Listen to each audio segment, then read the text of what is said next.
ಪೂರೈಸಿರಿ, ನಮ್ಮ ಡಿಮಾಂಡ್ಗಳನ್ನು ಪೂರೈಸಿರಿ, ನಮ್ಮ ಡಿಮಾಂಡ್ಗಳನ್ನು ಪೂರೈಸಿರಿ. ಎಲ್ಲರಿಗೂ ನಮಸ್ಕಾರ. ನಾನು SG. Patil KCC bank retired general manager. 38 ವರ್ಷ ಸೇವೆಯನ್ನು ಸಲ್ಲಿಸಿ ಕೇವಲ 1200 ರೂಪಾಯಿಗಳನ್ನು ಮಾತ್ರ ನಾನು ಪೆನ್ಷನ್ ಪಡಿತಾ ಇದ್ದೇನೆ. ಇದು ನಿಜವಾಗಿಯೂ ಬಹಳ ಕನಿಷ್ಠ ಪೆನ್ಷನ್ ಆಗಿದೆ. ಇದು 2014ನೇ ಇಸ್ವಿಯಿಂದ ನಾವು ಅವ್ಯಾಹತವಾಗಿ ಈ ಪೆನ್ಷನ್ ಸಲುವಾಗಿ ನಾವೊಂದು ನಮ್ಮ KCC bank retired employees society ಅಂತ ಮಾಡಿಕೊಂಡು ಬರೆದಾಡ್ತಾ ಇದ್ದೇವೆ. ಪ್ರಹ್ಲಾದ್ ಜೋಶಿ ಸಾಹೇಬರಿಗೂ ಮತ್ತು ಯಾವತ್ತೂ ನಮ್ಮ MLA MP ಗಳಿಗೂ ಭೇಟಿಯಾಗಿ ಸತತವಾಗಿ 14 ವರ್ಷದಿಂದ ಹೇಳ್ಕೊತ ಬಂದೀವಿ. ಆದರೆ ಇನ್ನೂವರೆಗೂ ಆಗಿಲ್ಲ. ಆದರೆ NSC ಅವರು ಕೂಡ ನಾವು ಸಹಕಾರ ಮಾಡಿಕೊಂಡು NSC ಅವ್ರ ಮುಂದೆ ಕೂಡಿಕೊಂಡು ನಾವೀಗ NSC ಅವರು 14 ವರ್ಷದಿಂದ ಅವರೂ ಈಗ ಮಾಡ್ತಾ ಇದ್ದಾರೆ. ಬುಲ್ಡಾನದೊಳಗೆ 6 ವರ್ಷದಿಂದ ಅವ್ಯಾಹತವಾಗಿ ಉಪವಾಸ ಕೂತಾರೆ. ಮತ್ತು ಅಲ್ಲಿ ಜಂತರ ಮಂತರದೊಳಗೆ ಉಪವಾಸ ಕುಂತಿದ್ರು. ಅವ್ರನ್ನ ಮನ್ಸುಖ್ ಮಾಂಡವಿಯಾ ಅವ್ರಿಗೆ ಎಬ್ಬಿಸಿ ನಾವು ನಿಮ್ಗೆ ಏನು ಕೊಡ್ತೀವಿ, 7,500 ರೂಪಾಯಿ ಪ್ಲಸ್ DA ಕೊಡ್ತೀವಿ ಅನ್ನೋ ಒಂದು ವಾಗ್ದಾನದೊಳಗೆ ನಮ್ಮನ್ನು ಎಬ್ಸಾರಲ್ಲೇ ಎಬ್ಸಿದ್ದು ಇವತ್ತಿಗೂ ಅದು ಹಾಗೆ ಮುಂದುವರ್ಕೊಂತ ಹೊಂಟದೆ. ಆದರೆ ನಾವೀಗ DC ಸಾಹೇಬರಿಗೆ ಒಂದು ಮನವಿಯನ್ನು ಕೊಟ್ಟು ಆ ಮನವಿಯನ್ನು ಮೋದಿ ಸಾಹೇಬರಿಗೆ ಡೈರೆಕ್ಟ್ ಮುಟ್ಟುವ ಹಾಗೆ ನಾವು ಮಾಡಿದ್ದೇವೆ.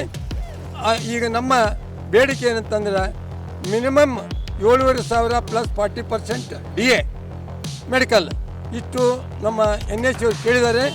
ಇದು DA ಏನದ ಮುಂದೆ ಹೆಂಗೆ ಗೌರ್ಮೆಂಟ್ದವ್ರದ್ದು ಐತಿ ಆ ನಮೂನಿ ಇದನ್ನು DA ಕೊಟ್ಕೊಂತ ಹೋಗಬೇಕು ಅಂತಕ್ಕಂಥದ್ದನ್ನು ನಾವು ನಮ್ಮ ಮನವಿಯಲ್ಲಿ ಹೇಳ್ಕೊಂಡಿದ್ದೇವೆ. 95 NAC ವತಿಯಿಂದ ಬಂದು DC ಅವರಿಗೆ ಮನವಿಯನ್ನು ಕೊಡ್ಲಿಕ್ಕೆ ಇಲ್ಲಿ ಬಂದಿದ್ದೀವಿ. EPS 95 ಅಂದ್ರೆ ನಮಗೆ ಪೆನ್ಷನ್ ಬಹಳ ಕಡಿಮೆ ಬರ್ತಾ ಇದೆ. NAC ವತಿಯಿಂದ ಅಂದ್ರೆ ನ್ಯಾಷನಲ್ ಎಜುಕೇಶನ್ ಕಮಿಟಿ ವತಿಯಿಂದ ಅವರಿಗೆ ನಮ್ದು ಪೆನ್ಷನ್ ಅನ್ನು ಜಾಸ್ತಿ ಮಾಡಿ ಅಂತ ಹೇಳಿಕ್ಕೆ ಹೋರಾಟ ಮಾಡ್ತಾ ಇದ್ದೀವಿ. ನಾವು EPS 95 ವತಿಯಿಂದ ಪೆನ್ಷನ್ ತಗೋತಾ ಇದ್ದೀವಿ. ನಮ್ಮ ಪೆನ್ಷನ್ನು ಭಾಳ ಕಡಿಮೆ ಇದೆ.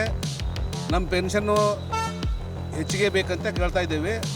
ಈಗ ಸದ್ಯ ನಮ್ಮ ಬೇಡಿಕೆ 7,500 ಪ್ಲಸ್ DA ಹಾಗೂ ಆರೋಗ್ಯ ಕಾರ್ಡ್ ಕೊಡಬೇಕಂತ ನಾವು ಬೇಡಿಕೆ ಇಟ್ಟಿದ್ದೇವೆ.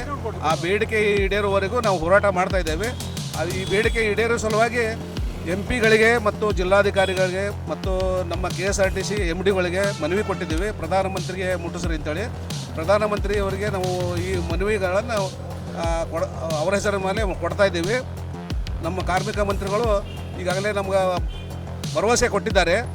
ಆ ಭರವಸೆ ನಮ್ಗೆ ಮುಂದಿನ ತಿಂಗಳ ಆಗ್ಬೋದು ಅಂತ ನಾವು ನಿರೀಕ್ಷೆಯಲ್ಲಿದ್ದೀವಿ. ನಮ್ಮ ಬೇಡಿಕೆ ಈಡೇರುವವರೆಗೂ ನಮ್ಮ ಹೋರಾಟ ನಿಲ್ಲೋದಿಲ್ಲ. NSC ನ್ಯಾಷನಲ್ ಎಜುಕೇಷನ್ ಕಮಿಟಿ ವತಿಯಿಂದ ನಾವೆಲ್ಲರೂ EPS 95 ಪೆನ್ಷನ್ದಾರರು ನಾವೆಲ್ಲರೂ ಹೋರಾಟ ಮಾಡೋಕ್ಕೆ ತಯಾರಿದ್ದೇವೆ.